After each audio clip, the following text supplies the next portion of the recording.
ఈటెల రాజేందర్ కీలక కమెంట్స్ చేశారు. తాను కేసీఆర్, వైఎస్ రాజశేఖర్ రెడ్డి, కిరణ్ కుమార్ రెడ్డి, రోషయ్యతో కొట్లాడాను. మీతో తనకు పంచాయతీ ఏంటని, తనతో పెట్టుకోను తట్టుకోలేరని తీవ్ర వ్యాఖ్యలు కూడా చేశారు. అయితే ఈ వ్యాఖ్యలపై స్పందించిన బండి సంజయ్ ఈటెల వ్యాఖ్యలపై ఎవరూ మాట్లాడొద్దని, అధిష్టానమే చూసుకుంటుందని కూడా అన్నారు. ఇద్దరి మధ్య వివాదం రాష్ట్రంలో తీవ్ర చర్చగా మారింది. దీని గురించి ఈ రోజు మనం డిస్కస్ చేయబోతున్నాం.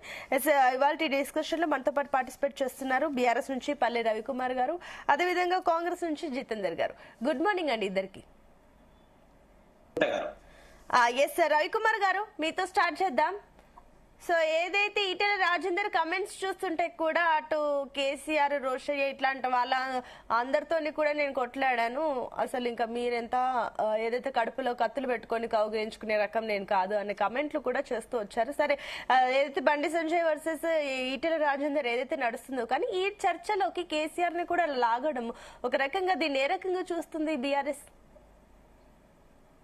సునీత గారు, ముందుగా మీకు, జీ న్యూస్ వీక్షకులకి, సోదరులు జితేందర్ గారికి, మిగతా మిత్రులకి అందరికి గుడ్ మార్నింగ్ అండి. సరే, ఇక్కడ ఈటెల రాజేందర్ గారు మాట్లాడింది సరే, ఆయన తన గత కొంతకాలంగా బీజేపీ పార్టీలో అంతర్గతంగా జరుగుతున్నటువంటి, తన మీద జరుగుతున్నటువంటి ఇబ్బంది కానీ, తను రాష్ట్ర అధ్యక్షుడిగా తీవ్రంగా ప్రయత్నం చేస్తున్నాడు చూడుకున్నది. దానికి తోడు ఈ మధ్యన మనకు పర్టికులర్ కాంటెక్స్ట్ అయితే నిన్న చూసిన దాన్ని బట్టి అయితే మనకి ఏంటంటే, హుజూరాబాద్ ఆయన సొంత నియోజకవర్గం, దాదాపు 20 సంవత్సరాలుగా అక్కడ ఎమ్మెల్యేగా ఉన్నటువంటి అక్కడ ఆ నియోజకవర్గంలో తన పట్ల కొంత ఇబ్బందిగా సమావేశం పెట్టి, ఆ సమావేశంలో తన క్యాడర్కు, తన వర్గానికి సమాచారం లేకుండా ఈ బండి సంజయ్ బర్త్డే సందర్భంగా, నేను కాంటెక్స్ట్ కరెక్ట్ గా నాకు కూడా లేదు, ఏదో సందర్భంగా సైకిళ్ళ పంపిణీ ఆ కార్యక్రమం పెట్టినట్టుగా ఉంది. ఆ టైంలో ఈయనకు లేకపోవటం తోటి కార్యకర్తలంతా కూడా ఆయన ఈ దగ్గరికి వచ్చేసి కూర్చున్నప్పుడు కొంచెం తన ఆవేదన అంతా కూడా మాట్లాడింటారు. ఈటెల రాజేందర్ గారు మాట్లాడింది కూడా ఏంటంటే, నేను రాజశేఖర్ రెడ్డి లాంటి ఒక బలమైన నాయకుడితో కొట్లాడిన తెలంగాణ ఉద్యమం కోసం,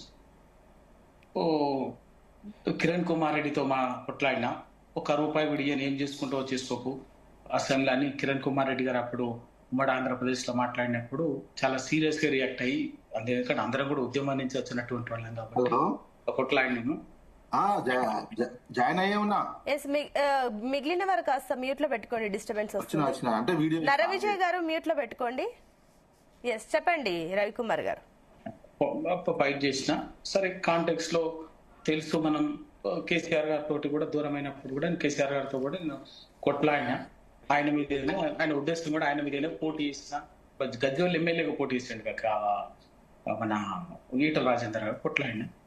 కానీ సొంత పార్టీలోనే ఇట్లా కడుపులో కత్తులు పెట్టుకొని కౌగులించుకుంటా పనిచేసేటటువంటి వాళ్ళతోటి ఏం కొట్లాడతామో అన్నట్టుగా ఒక ఆవేదన భరితంగా కొంత మాట్లాడినట్టు కనిపించింది. బట్ ఎక్కడో ఇది ఏమైందంటే, ఒకటి ఏంటంటే వాస్తవం అయితే ఒకటి మీరు ఇట్లా ఈటెల రాజేందర్ కమెంట్స్ మరోలా కూడా కనిపించాయి. ఎందుకంటే కేసీఆర్ తో నాకు 20 ఏళ్ళు అనుబంధం ఉండేది, మంత్రుల్ని దాసుల్లా చూసేవారు, నేను దాసుని కాదు, అందుకే బయటకు వచ్చేసిన అన్నట్టు కూడా కమెంట్స్ చేశారు. ఇప్పుడు నేను చెప్పాను కదండి, ఈటెల రాజేందర్ అనేటటువంటి వ్యక్తి ఉద్యమం నుంచి ఎదిగి వచ్చినవాడు.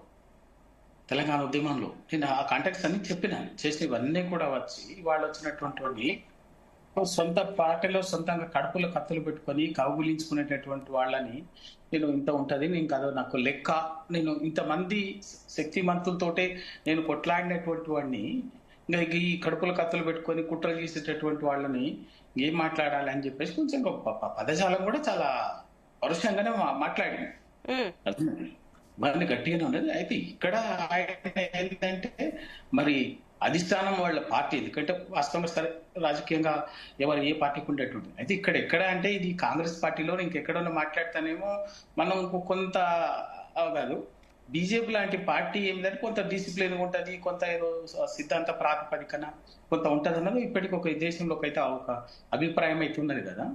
బీజేపీ లాంటి పార్టీలో ఉండి ఈటెల రాజేందర్ లాంటి వ్యక్తి ఇట్లా ఇంత గట్టిగా మాట్లాడటం అనేది ఎట్లా తీసుకుంటుందో దాని అధిష్టానము, మిగతా ఎట్లుంటది అన్నది ఇక్కడ మనం ఆలోచించాం. అయితే ఈటెల రాజేందర్ గారు దానికి సిద్ధపడి మాట్లాడి, ఎందుకంటే అంత అవగాహన చైతన్యము తెలియనటువంటి వ్యక్తి అయితే కాదు. ఎట్లుంటది బీజేపీ ఎట్లుంటది తెలుసు ఆయనకు, కమ్యూనిస్ట్ పార్టీలు ఎట్లుంటాయి తెలుసు, టిఆర్ఎస్ పార్టీ ఎట్లుంటది తెలుసు, ఈ దేశంలో కాంగ్రెస్ పార్టీ కమ్యూనిస్ట్ పార్టీలు ఎట్లుంటాయి అన్ని తెలుసు ఆయనకి, కాంగ్రెస్ పార్టీ ఎట్లుంటది.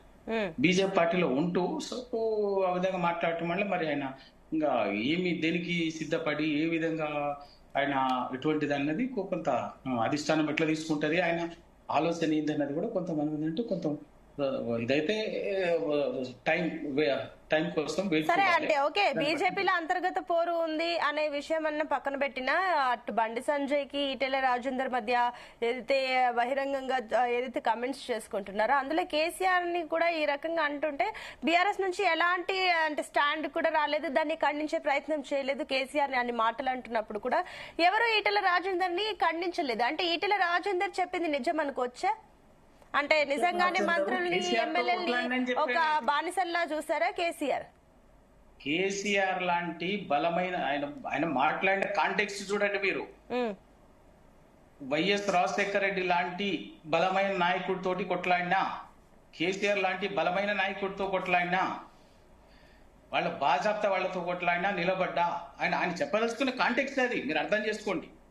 ఆ కాంటెక్స్ట్ లోనే అంత వాళ్ళతోటి కొట్లాడినటువంటి నేను ఇంకా వీళ్ళు కడుపుల కథలు పెట్టుకొని గీళ్ళు ఎంత ఇంకా ఎందుకంటే నేను ఆ మాట మాట్లాడడం వల్ల కూడా మీద చర్చలో ఉన్నటువంటి బీజేపీ మిత్రుడు వచ్చుకుంటాడు, ఆయన అన్న వర్డ్ రిపీట్ చేయడం వల్ల. కాబట్టి ఏంటంటే టార్గెట్ చేసింది వీళ్ళెంత అంతకది దానికి నేను ఇక అంత గాళ్ళతోటే కొట్లాడినటువంటి ఈయన తోటి లెక్కన కడుపుల కథలు పెట్టుకొని కబులించుకున్నట్టు ఉండేటటువంటి వాళ్ళని అని ఇంకొక పదాలు కూడా కొంత ఎక్కువనే గట్టిగానే మాట్లాడిండు ఆయన, నేను చెప్తున్నాను కదా. కాబట్టి ఆయన అక్కడ ఉద్దేశం ఏంటంటే నేను బలమైన నాయకులతోటే నిలబడి కొట్లాడినటువంటి వాడిని, తట్టుకొని నిలబడ్డటువంటి వాడిని, గిట్లో ఉండేటటువంటి వాళ్ళతోటే పెద్ద లెక్కన చూసుకుంటాను అన్నట్టుగానే మాట్లాడాను. అది ఇక్కడ మనం గమనించాల్సిన విషయం అది.